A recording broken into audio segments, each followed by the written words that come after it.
UP की 8 सीटों पर हुए मुकाबले में कहीं त्रिकोणीय तो कहीं आमने सामने की टक्कर दिखाई दी। नमस्कार, आप देख रहे हैं डेमोक्रेटिक समाचार। मैं हूं आपके साथ प्रेरणा भारती और आज की स्पेशल रिपोर्ट दूसरे चरण के मतदान को लेकर। जैसा कि आप सभी जानते हैं, दूसरे चरण का मतदान समाप्त हो गया है। देश में 12 राज्यों की 88 सीटों पर वोट डाले गए। वहीं उत्तर प्रदेश की 8 सीटों में मेरठ, गाजियाबाद, बागपत, गौतम बुद्ध नगर, बुलंदशहर, अलीगढ़, अमरोहा और मथुरा सीट पर मतदान हुआ। यूपी में लगभग 55% वोटिंग हुई। इन सीटों पर 2019 के लोकसभा चुनाव में 60% वोटिंग हुई थी। यानी इस हिसाब से पिछले चुनाव के मुकाबले इस बार मतदान कम हुआ है।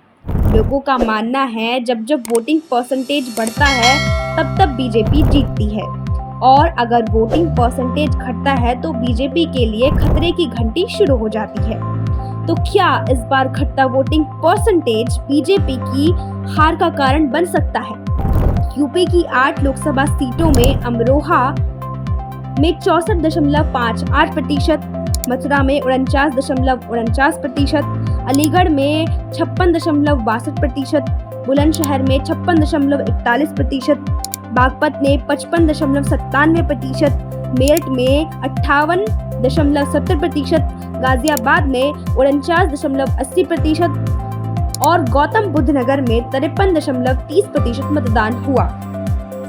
और अगर हम 2019 के लोकसभा चुनाव की बात करें तो उस समय अमरोहा में 71% मतदान हुआ, मथुरा में 61.7%, अलीगढ़ में 61.64%, बुलंदशहर में 63%, बागपत में 64.64%, मेरठ में 64.26%, गाजियाबाद में 55.86% और गौतम बुद्ध नगर में 60.49% मतदान हुआ था। पिछले चुनाव में बढ़े वोट परसेंटेज ने बीजेपी को सत्ता तक पहुंचाया, लेकिन क्या 2024 में घटे चुनावी प्रतिशत ने बीजेपी को सत्ता से बाहर निकालने का रास्ता दिखा दिया है?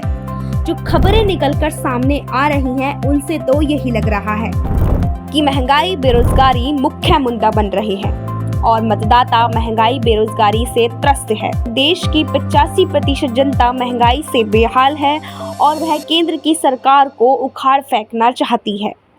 शिक्षित नौजवान रोजगार नहीं मिलने के कारण खासे परेशान हैं और घर को चलाने वाली गृहिणी को घर चलाना मुश्किल हो रहा है। ऐसे में माना जा रहा है कि बीजेपी को महंगाई और बेरोजगारी का मुद्दा कहीं ले न डूबे। आगे भी ऐसी ही रोचक और स्पेशल रिपोर्ट्स के साथ मिलते रहेंगे। देखते रहिए डेमोक्रेटिक समाचार प्रेरणा भारती के साथ।